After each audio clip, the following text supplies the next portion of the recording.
Tervehdys.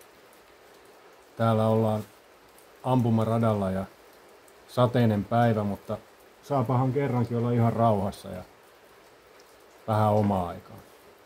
Mukana on haulikko ja kivääri ja koitetaan järjestää jotain kehittäviä harjoitteita tähän aamupäivään. Tervetuloa seuraan.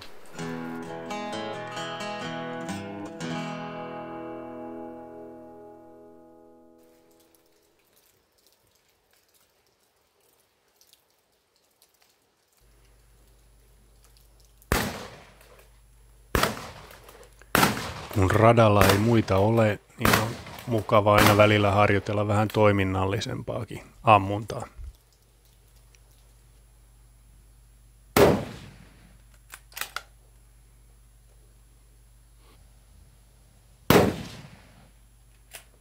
Pian kuitenkin paikalle saapui eräs isä ja poika, mutta hyvin tultiin juttuun, niin kuin alan harrastajien kesken yleensä tapahtuu.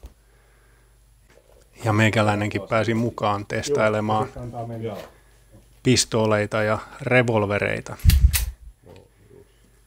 Ja viime kerrasta on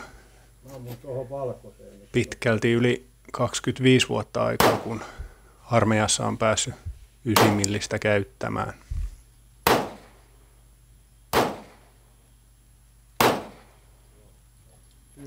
Tässä siis 9 millisellä. Sitten vaan muista tosta samalla lailla lataat se ja katot toi aina välillä. Että... Seuraavaksi oli vuorossa 4-vitonen. Se on vähän jäykempi. Noin ja sitten. Just.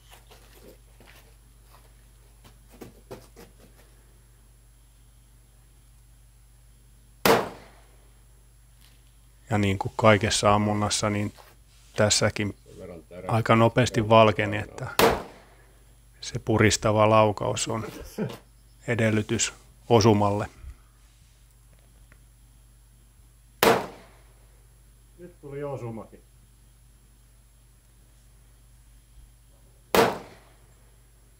Toinen. Seuraavaksi oli vähän herkempi liipasin. Taisin vähän pelästyä. Tämä oli siis 357 Smith & Wesson.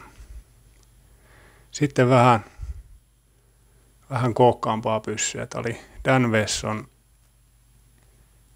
445 Super Magnum, jossa siis pystyi ampumaan sekä Magnum 44 että tätä 445 Super Magnumia.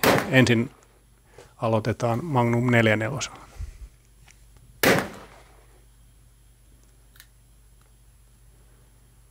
Siinä tyylinäytettä.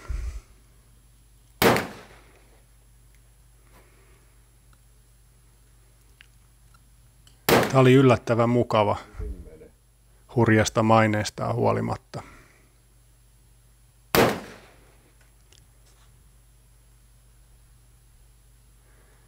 Tarkin omalle kädelle oli toi 357, joka aluksi pelästytti. Joo, kyllä tää rupeaa jo. Sitten tässä ammuttiin näitä supermagnumeita, 445. Niitä riitti 1 per henkilö. Tässä ollaankin sitten jo seuraavana päivänä radalla. Ajattelin vielä kokeilla sitä Fiokin patruunaa, että jos sen kasan saisi pienennettyä ja kiväristä löytyisi käyntiä. Tätä kivääriä ennen on paljon ampunut 6,5 kertaa 55 SE:llä ja siinä totuin siihen, että 100 metriltä yleensä millä tahansa patruunalla käytännössä sai sen iskemät kiinni toisiinsa aina.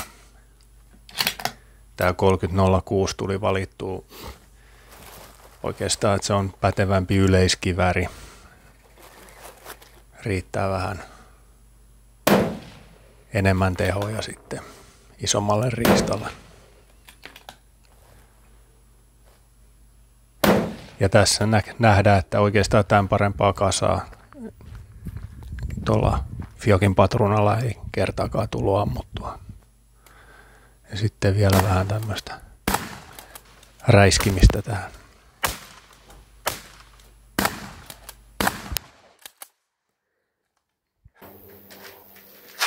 Moikka! Oli täysin kestämätön se viime kerran kiväärillä se ampumasuoritus. Eli täytyy pystyä tällä kalustolla niin saamaan parempaa tulosta. Tämähän oli se ampumatarvike, jolla viimeksi koitettiin saada. Ja kokeillaan, annetaan yksi mahdollisuus sille vielä, kun tätä on kerran hankittu. Ja vertailuvaksi sitten kokeillaan tätä Sakon Bladea, joka on ihan tarkan paukun maineessa. Ja sitten tätä raskaampaa, vanhempaa Hammerheadia. Tää on 220 graini, eli kaupan raskain kuula, mitä tuolle 3006 on saatavilla, ainakin perusmarketista. Ja ampuman matka on 100 metriä ja ruvetaan kokeilemaan. Tässä mä säädän laukaisuvastusta pienemmälle tätä ratakäyttöä varten. Sitten testataan tietysti patruunapesä tyhjänä, Ettei mennyt niin herkälle, että laukee jo pelkästään. ettei laukee liian helposti. Ekaksi lähdetään kokeilemaan tätä Fiokin 150 grainista softpointia. Mä oon ampunut useammalle patruunalle niin sanotusti nollat tuohon kiikariin ja merkannut sitten tuohon korotorniin tai asekorttiin oikeastaan muistiin.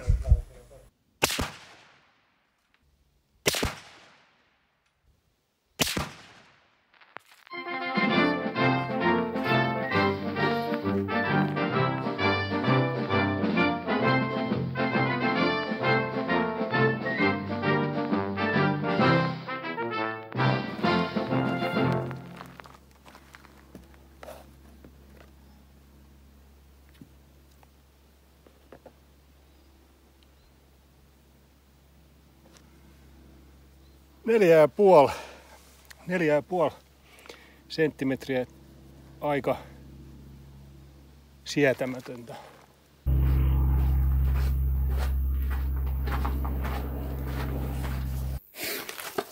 Seuraavaksi kokeillaan tätä Sakon Hammerhead 220 grainista.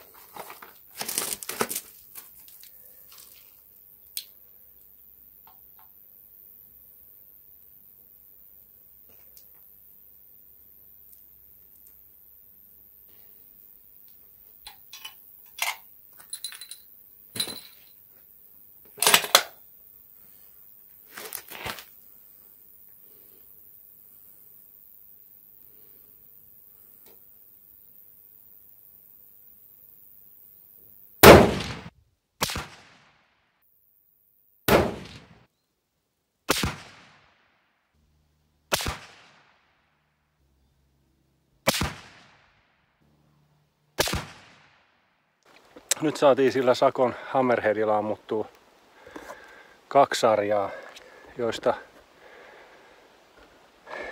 tässä on ensimmäinen ja tässä seuraava. Ainakin nähdään, että on niinku selkeästi tuollaista tiukempaa nippua muodostunut sinne. Tää viimeiseksi ammuttu, niin se on jo ihan kohtalainen.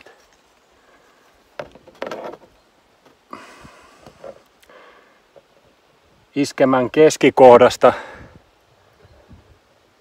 toiseen keskikohtaan niin saadaan tuollainen 13 milliä. Sitten on tää yksi täällä, joka saattaa olla ihan meikäläisen tuskailun tulos. Sama tässä ekassa niin päästiin tonne 15 milliin noilla 3. Sitten on nämä 2, jotka tää on ainakin, tunnustan, että on mun moka, niin siinä tuli hätältyä puristuksessa.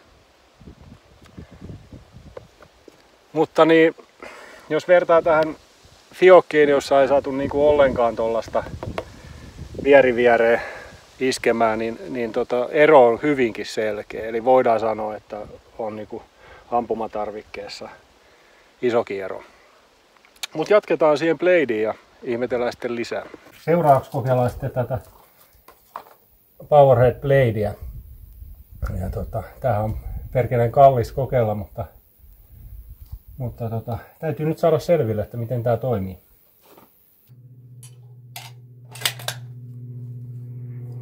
Suojatkaa kuulo! Joku utelias oli tullut tutustumaan rataan.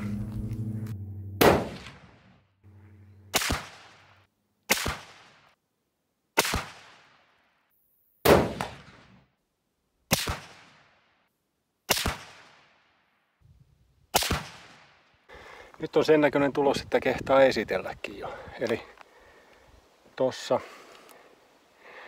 onneksi saatiin se aikaiseksi, oli nimittäin viimeiset 3 sakon bladea käytössä. Mitataan vielä, niin ei tarvi arvailla. Keskeltä iskemää, toisen iskemän keskelle 15 millimetriä. Eli ihan kelpo tulos. Sinne puolen kulmaminuutin paikkeille. Olisi voinut vielä millin puristaa pari pois siitä. Mutta ei hävetä näyttää tota tulosta ja todella iloinen, että kiväärissä on käynti ja ilmeisesti patruunalla on noin iso merkitys sitten kuitenkin, kun verrataan tähän Italian bulkkipatruunaan. Eli laatu maksaa. Kiitos seurasta.